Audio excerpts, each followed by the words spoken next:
श्री कृष्ण जन्माष्टमी पर बड़ी संख्या में श्रद्धालु मथुरा पहुंच चुके हैं। न्यूज स्टेट संवाददाता विनीत दुबे ने राष्ट्रीय कथावाचक ठाकुर देवकीनंदन महाराज से खास बातचीत की है, सुनाते हैं आपको। श्री कृष्ण जन्मोत्सव की धूम वैसे तो पूरे देश दुनिया में दिखाई दे रही है, लेकिन अगर ब्रज की बात की जाए तो ब्रज में इस उत्सव की तस्वीरें कुछ खास पेश करती हैं। जी हाँ, ब्रज के किसी भी मंदिर में आप चले जाइए, आपको बेहतरीन सजावट के साथ भव्य भगवान राधा कृष्ण की तस्वीरें नजर आएंगी। सीधे राष्ट्रीय कथावाचक देवकीनंदन ठाकुर जी हमारे साथ मौजूद हैं और सीधे उन्हीं से जानेंगे। सर, सबसे पहले तो स्वागत है आपका न्यूज स्टेट न्यूज स्टेशन पर। आपके जितने भी व्यूअर्स हैं उन सबको जन्माष्टमी की बहुत बहुत शुभकामनाएं और मेरी तरफ से प्यार भरी राधे राधे। मैं देख रहा हूँ कि सर जो भी इस समय यहाँ पर ब्रज में आ रहा है, बस उसके मुंह पर एक ही शब्द है कि राधे राधे जपो चले आएंगे बिहारी, या बहुत सारी हाथी घोड़ा पाल की जय कन्हैया लाल की। आया रे आया ब्रज में बाजे आज बधाई काना, आया रे आया ब्रज में बाजे आज बधाई। सजी हुई ब्रज की सब गलियां, सजे हुए चौबारे, नौबत बाज रही है सजनी नंद महर के द्वारे। खुशियाँ लाया रे लाया ब्रज में बाजे आज बधाई। तो हर गली, हर मोहल्ला, हर मकान, हर मंदिर सज रहा है। क्यों?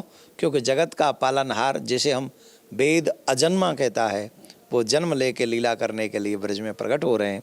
तो इसके लिए पूरा ब्रज की गलियां, नगर, शहर, गांव, गली मोहल्ले और ब्रजवासी गोप गोपिकाएं सब नृत्य करने के लिए तैयार हैं और हो रहा है। ब्रज में यही अद्भुत आनंद है। ब्रह्मा आदि लोग भी ऊपर से तरसते हैं जिस छवि को, जिस आनंद को पाने के लिए, वो संसार में ब्रज में इस समय मनुष्य के लिए उपलब्ध है। तो ये कितनी बड़ी बात है कि वो अजन्मा जन्म लेके आवे और पूरे मानव जाति, मानव सृष्टि, उसका सौभाग्य कि वो उसमें जो देवता नहीं सम्मिलित हो पाते, उस आनंद में ब्रजवासियों की कृपा से पूरी मानव जाति आनंद ले रही। बिल्कुल सर, श्रद्धालु जो ब्रज में आ रहा है, ब्रज की रज में आ रहा है, तो कहीं ना कहीं एक अलग अनुभूति उसको मिल रही है। एक आस्था का सैलाब भी यहाँ पर देखने को मिल रहा है, क्योंकि कड़ कड़ में यहाँ पर भगवान का वास है। सर, आज जो पूजा अर्चना होगी, जो लोग घरों में पूजा अर्चना करें, किस तरीके से, क्या कुछ ध्यान में रखना चाहिए उनको और क्या? सबसे पहली बात तो ये ध्यान रखना है कि पवित्रता का, कि वो स्नान करके ही पूजा करें, पालने की व्यवस्था करें, ठाकुर जी के अभिषेक की व्यवस्था करें। अभिषेक में पहले शुद्ध जल भी हो, दुग्ध हो और पंचामृत हो। पंचामृत से अभिषेक करावें और पंचामृत से अभिषेक कराने के बाद शुद्ध जल से अभिषेक करावें। शुद्ध जल से अभिषेक कराने के बाद में फिर उन्हें सुंदर नई पोशाक धारण करावें और उनके भोग में पंजीरी के साथ में सबसे महत्वपूर्ण जो है वो है माखन।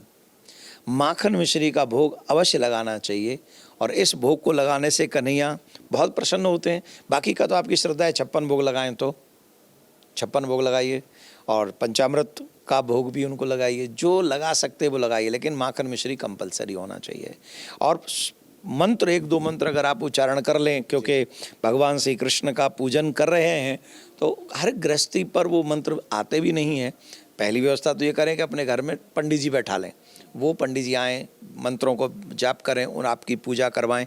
अगर ये संभव ना हो तो 2 चीज़ें मैं आपको बता रहा हूँ, सिर्फ ये करते रहिए। क्या करना है?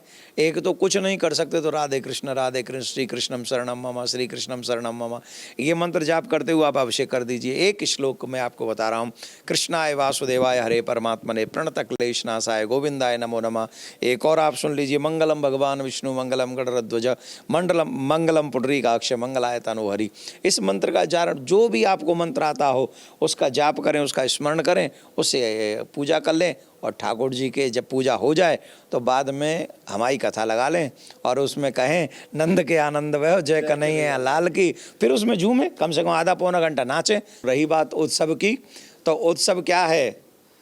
लाला को जन्म सुन आई, ओ मैया दे दे बधाई। नंद के आनंद भयो जय कन्हैया लाल की, हाथी घोड़ा पाल की जय न्यूज नेशन की। Good luck. बहुत बहुत धन्यवाद। हाथी घोड़ा पाल की जय कन्हैया लाल की। इसके साथ सभी देशवासियों को न्यूज स्टेट न्यूज नेशन की तरफ से बहुत बहुत बधाई।